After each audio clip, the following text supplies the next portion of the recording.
Bonjour à tous. Donc, comme vous le savez, vous avez mandaté notre équipe d'experts dans le but d'analyser la situation de votre organisation, dans le but d'émettre des recommandations concernant la problématique actuelle qu'il y a en termes de gestion de la connaissance. Donc, c'est pour ça qu'on est là aujourd'hui. On va vous présenter l'analyse qu'on a faite ainsi que les résultats de cette dernière. Alors, pour ce faire, on va débuter par un court diagnostic de la situation de l'organisation, ce qui inclut donc l'identification des problématiques. Suite à quoi on va passer à l'exploration des solutions possibles. Dans cette section, on va également faire un court analyse des recommandations qui vous ont déjà été émises par IBM. Par le suite, on va vous présenter une implantation possible ainsi que les impacts de cette dernière. Et finalement, nous allons conclure avec de courts conseils pour vous aider dans la transition de ce changement. Alors, sans plus tarder, je commence tout de suite avec le diagnostic de la situation actuelle. Donc, nous avons remarqué qu'au sein de l'EDU, il y a un organigramme qui est très complexe. On parle de plusieurs divisions, directions et unités. Vous avez également un historique d'unification et de démantèlement, ainsi qu'une forte présence de connaissances spécialisées tacites. On a remarqué également qu'il y avait l'existence de réseaux informels très forts et très utilisés par les membres de votre organisation. Toutefois, vous faites déjà des initiatives en termes de gestion de la connaissance. Parmi celles-ci, on parle d'initiatives telles que les déjeuners causeries, les forums, les réunions, ainsi que le système de mentorat informel pour les nouveaux employés de l'organisation. De plus, un point qui était super positif, lorsqu'IBM a fait le sondage auprès des membres de l'organisation, c'était le fait que les membres accordent vraiment une importance à la gestion des connaissances, qui est donc un super bon point de départ.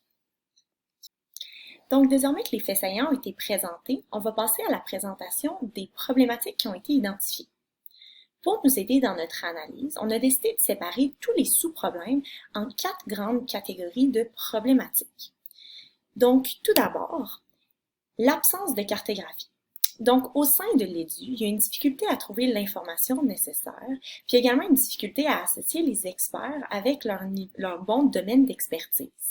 Ça pousse notamment les employés à utiliser des canaux qui sont informels, ce qui n'est pas optimal dans un contexte organisationnel.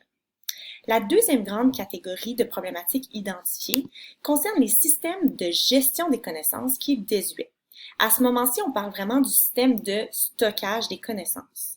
Donc, effectivement, en ce moment, au sein de l'EDU, les membres utilisent les disques durs pour stocker leurs documents, ce qui pousse donc à la duplication de ces derniers. Les employés ont également recours à plus de 38 sites Internet différents, ce qui pousse indéniablement à une surcharge informationnelle. La troisième grande catégorie de problèmes identifiés concerne les mécanismes de création et de partage qui sont inadaptés. Donc ici, on parle de difficultés à collaborer, de la multiplication des efforts qui pousse donc à la perte de connaissances qui est non désirée. Finalement, la quatrième et dernière grande catégorie de problèmes identifiés concerne la culture organisationnelle. Donc, effectivement, il y a un aspect de confidentialité au sein de l'organisation qui bloque les gens à collaborer entre eux, mais il y a également, de façon globale, un faible degré de confiance envers les systèmes et les informations. Donc, les gens considèrent que les informations sont désuètes. Alors, désormais que les 4 grandes problématiques ont été identifiées, on trouvait nécessaire de créer une liste de priorités pour votre organisation pour vous aider dans l'implantation des solutions. Donc, pour ce faire, on a décidé de procéder à une hiérarchisation des problématiques grâce à une matrice importance-urgence. Et je vous présente tout de suite les résultats de cette dernière. Dans un premier temps, il va être nécessaire pour l'EDU de s'attaquer au problème d'absence de cartographie. Pourquoi? C'est simple. Parce qu'il est nécessaire d'avoir une vision claire de la situation actuelle avant de mettre quelconque autre stratégie en place. Une fois que ça va être fait, il va falloir s'attaquer au système de gestion des connaissances qui est présentement désuet. Ici, on parle, comme j'avais mentionné, vraiment du système de stockage des connaissances. Une fois que la cartographie va être réalisée et que le système de stockage des connaissances va être en place, il va être possible d'attaquer les mécanismes pour pousser les gens à créer et à partager les connaissances au sein de l'organisation. Finalement, une fois que ces 3 premières étapes seront réalisées, l'organisation va pouvoir se concentrer sur la culture organisationnelle qui va vraiment présenter un enjeu à long terme pour assurer la réussite du changement. Suite au diagnostic de notre équipe de consultantes présentée par ma collègue Mélodie, passons maintenant à l'exploration des solutions. L'exploration des solutions se base sur les problèmes identifiés dans le cadre de la matrice importance-urgence présentée dans la diapositive précédente. Tout d'abord, relativement à la cartographie, nous proposons à l'EDU de réaliser une cartographie. La réalisation de la cartographie permettra à l'EDU d'avoir une meilleure traçabilité des détenteurs de la connaissance, puisque la cartographie contient des informations sur les lieux où trouver des connaissances, les caractéristiques des connaissances, ainsi que les caractéristiques des détenteurs des connaissances. Dans le cadre de la réalisation de la cartographie, nous invitons l'EDU à faire une répartition des rôles. La répartition des rôles comprendra entre autres un réalisateur de la cartographie qui aura pour rôle de réaliser la cartographie en prenant en compte les différents besoins des utilisateurs afin d'arriver à un outil qui leur soit le plus utile possible. Il est important que le réalisateur de la cartographie garde à l'esprit que les utilisateurs sont des innovateurs potentiels car, en bout de ligne, ce sont eux qui utiliseront l'outil. Par ailleurs, il serait important d'avoir un champion de la cartographie. Le champion de la cartographie aura pour rôle de pousser la cartographie au sein de l'organisation. Il va faciliter l'acceptation par les membres de l'organisation de l'outil cartographique. Passons maintenant au système de stockage des données. Relativement au système de stockage des données, nous proposons à l'EDU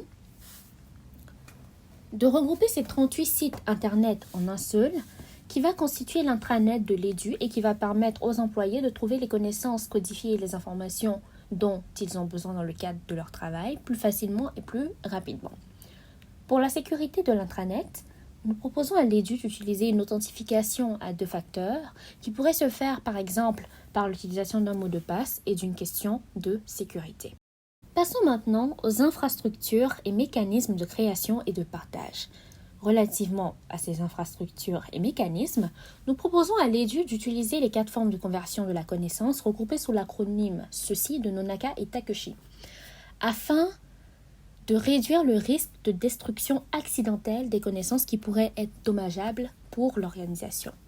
La socialisation, qui est la conversion des connaissances tacites vers les connaissances tacites, pourrait se faire par la planification des rencontres entre les membres de l'EDU. L'externalisation, qui est la conversion des connaissances tacites vers les connaissances explicites qui se matérialisent par le passage à l'écriture, pourrait se faire par des post-mortem à la fin de chacun des projets de l'EDU. La combinaison, qui est l'association de plusieurs connaissances explicites afin d'en créer de nouvelles, pourrait se faire par la compilation de pratiques tirées des post-mortem afin d'arriver à un guide qui va regrouper l'ensemble des pratiques ayant mieux fonctionné et celles ayant moins bien fonctionné dans le cadre des projets de l'EDU. Finalement, l'EDU pourrait, dans le cadre de l'internalisation, c'est-à-dire la conversion des connaissances explicites vers les connaissances tacites, utiliser les équipes cross-fonctionnelles dans le cadre de ces projets. Quatrièmement, la culture organisationnelle. En ce qui a trait à la culture organisationnelle, nous avons remarqué dans le cadre de notre démarche d'intervention que les employés perçoivent l'importance du partage de connaissances pour l'EDU. Cependant, ils sont freinés par la notion de confidentialité. Et c'est pour cette raison que nous invitons l'EDU à clarifier la notion d'information confidentielle afin que les employés aient une meilleure idée des informations qu'ils peuvent partager et celles qu'ils ne peuvent pas partager. De même, nous invitons l'EDU à se munir d'outils collaboratifs afin de favoriser, de faciliter les communications entre les membres de l'EDU, puisque ces outils permettront des communications même à distance et permettront de briser les silos. Dans le cadre de notre démarche d'intervention, les employés ont souligné la désuétude des informations contenues sur les sites Internet de l'EDU. Et c'est pour cette raison que nous invitons l'EDU à actualiser ces informations-là. Dans le cadre de cette démarche d'actualisation, il serait important de mettre en place un système de gestion du changement qui pourrait passer par l'implication de l'ensemble des employés dans la démarche d'actualisation, puisqu'ils ont une meilleure idée des informations et des connaissances codifiées dont ils ont besoin dans le cadre de leur travail. Finalement, nous invitons l'EDU à favoriser des communications visant à faire émerger un climat de confiance, puisque le climat de confiance est propice à une culture collaborative, et la culture collaborative encourage le partage des connaissances au sein de l'organisation. Dans la section suivante, ma collègue Laïla abordera la deuxième partie de l'exploration des solutions qui est l'évaluation de la proposition d'IBM. Après un survol par Mélodie, expliquant la situation globale de l'EDU et détectant les différentes problématiques au sein de l'organisation, Kharidja, qui vient de citer dans sa partie les différentes solutions alternatives à mettre en place afin de remédier à cette situation, je passerai à l'étape suivante dans laquelle je vais évaluer la proposition d'IBM selon le contexte actuel de l'EDU et selon la proposition suggérée par notre équipe de consultants. Comme vous le savez tous, la connaissance est la seule chose qui s'accroît lorsqu'on la partage. C'est sur cette base, l'IBM a formulé sa proposition qui a donné lieu à 3 solutions. La première solution, c'est la gestion des documents. La deuxième, c'est les communautés de pratique. Et la troisième, c'est le répertoire d'experts. Donc, il est fort est de constater que le gestionnaire des connaissances veille ainsi à ce que le lien pertinent vers la connaissance nécessaire soit partagé avec la bonne personne au bon moment. Il aide les gens à partager et à mettre l'information en action à travers des moyens. Donc, les solutions sont présentées comme ci. Donc, la première solution, on avait dit, c'est la gestion des documents. Cette solution a bien résolu beaucoup de problèmes au sein de l'EDU, comme par exemple l'utilisation de 38 sites web, 3 millions de documents stockés sur les disques durs du personnel, des documents de différents formats et degrés de confidentialité, et la duplication des documents, difficulté à trouver des connaissances et à les partager, et bien d'autres problèmes concernant la gestion des documents. Donc chaque jour, le ministère produit ou reçoit une quantité importante de documents. Il doit par conséquent classer et ranger, car les informations et les données qu'ils contiennent retracent sa vie économique et sociale. La gestion de ces documents répond donc à des processus différents et spécifiques. Donc les documents sont à la fois créés, transférés, vérifiés, archivés et recherchés indéfiniment. Donc cette solution, elle est très pertinente et très intéressante dans le cas de l'EDU. Passons maintenant à la deuxième solution qui est les communautés de pratique. Donc cette solution a bien résolu plusieurs problèmes au sein de l'EDU et nous a permis de savoir où se trouve la connaissance et qui la détient, et la met en relation celui qui cherche et celui qui sait. C'est vraiment un lieu d'échange et d'amélioration des meilleures pratiques. Donc elle est perçue dans notre cas comme étant une avenue prometteuse, car elle répond à plusieurs problématiques. Donc elle a donné un accès rapide et à de riches sources d'informations, un partage de conseils, des avis, des outils, des idées, donc pas mal de problématiques qui seront résolues au sein de l'EDU grâce à cette solution-là. Passons maintenant à la solution numéro 3 qui est le répertoire d'experts. Lorsque l'expertise est partagée, elle améliore le niveau de la force de travail. Les employés peuvent ainsi mettre leurs compétences et gagner en confiance en réduisant le déficit de compétences et en élargissant la réserve des talents. C'est une solution qui est un peu coûteuse, mais qui a ses fruits au sein de l'EDU.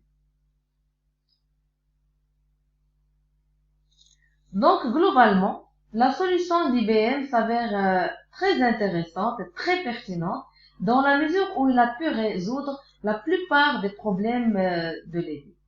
Néanmoins, elle n'a pas émis de solution claire pour l'absence de la cartographie et le problème de la culture organisationnelle au sein de l'EDU.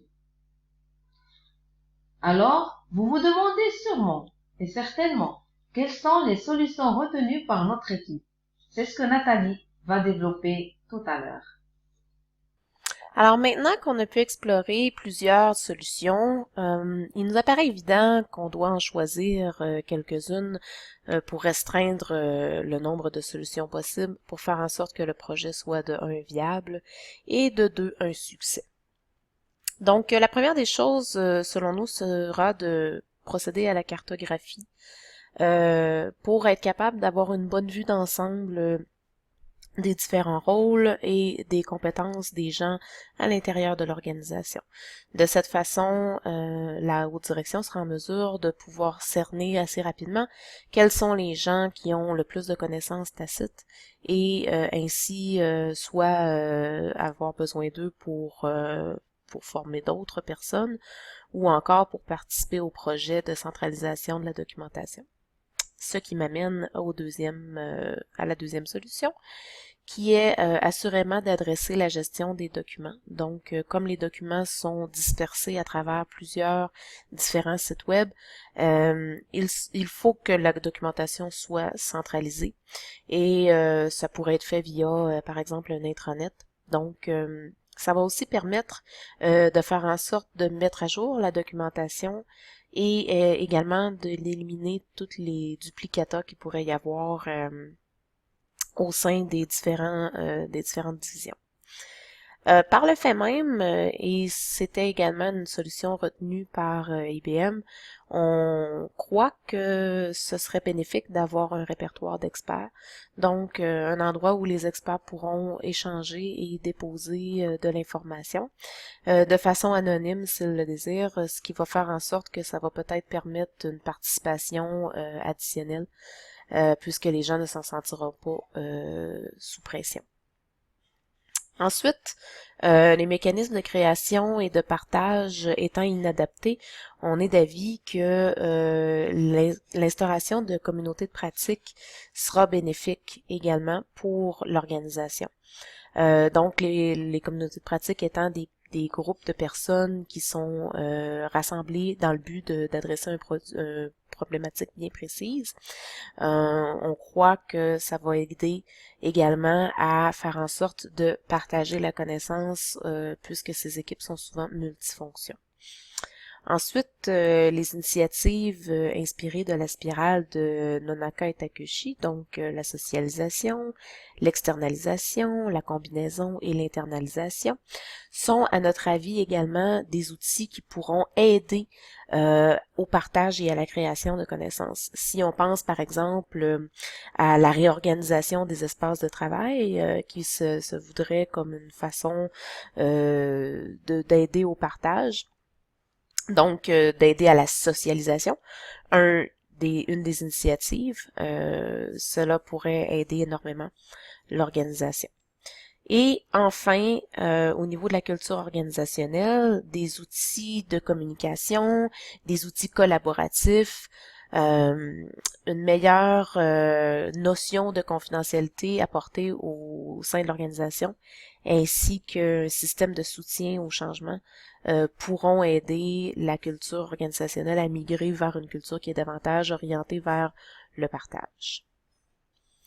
Maintenant, au niveau des impacts de l'implantation, il faut s'attendre à des effets positifs, mais il faut aussi faire attention parce que ce sont quand même des projets qui mobilisent beaucoup de ressources. Donc, l'organisation devra s'assurer d'avoir suffisamment de ressources, que ce soit des ressources matérielles, financières ou humaines, pour être en mesure de mener à terme les projets. Ça demande également beaucoup de temps. Donc, par exemple, la cartographie, si on veut faire le tour de toutes les divisions de l'entreprise, eh bien, ça peut prendre quand même un certain temps là, pour avoir passé à travers tout le monde.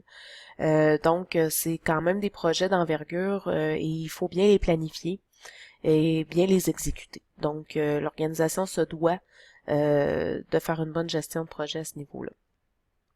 Et finalement, ben, ces changements doivent s'orienter également autour de deux axes principaux qui sont l'utilisation de la technologie et l'adhésion des gens aux efforts qui seront mis en place. Donc, technologie qui va être évidemment au centre des efforts, surtout là, au niveau de la gestion documentaire. Afin de mettre en place les solutions qui ont été retenues précédemment, notre équipe d'experts propose quelques conseils. D'abord, les gestionnaires de l'organisation doivent adopter un style de gestion qui favorise la conduite du changement. La communication doit être ouverte et transparente. Ils peuvent également utiliser des outils de gestion, comme le tableau de bord, qui permet d'utiliser des indicateurs de contrôle pour faire un suivi des objectifs. La formation des employés est également importante pour réduire la résistance au changement. Les employés peuvent être formés, par exemple, sur la cybersécurité et l'utilisation du nouvel intranet. Évidemment, il va y avoir certaines sources de résistance au changement au fur et à mesure que le projet s'intègre dans l'organisation. C'est important pour les dirigeants de bien cibler ces sources potentielles pour savoir comment s'y adapter. Leurs pratiques de gestion doivent favoriser toujours l'engagement des employés et également mettre en place l'écoute empathique pour rester ouvert aux employés qui vivent du stress face à ces différents changements. Nous avons présenté dans les sections précédentes plusieurs solutions de notre équipe et celle de IBM pour qu'elle puisse bien s'agencer et répondre à la problématique de l'organisation. Nous avons également présenté quelques conseils d'implantation qui favorisent l'intégration des différents projets au sein du ministère. Évidemment, le facteur clé de l'intégration de ces projets est l'engagement des gestionnaires pour favoriser l'aspect positif de ce changement. Les meilleures pratiques de gestion doivent être utilisées pour regagner de l'agilité et réduire les résistances au changement. À titre informatif, nous avons mis également la bibliographie que nous avons utilisée pour notre présentation. J'espère que celle-ci vous a permis de mieux comprendre la situation liée à la problématique de gestion de la connaissance. Merci beaucoup pour votre écoute.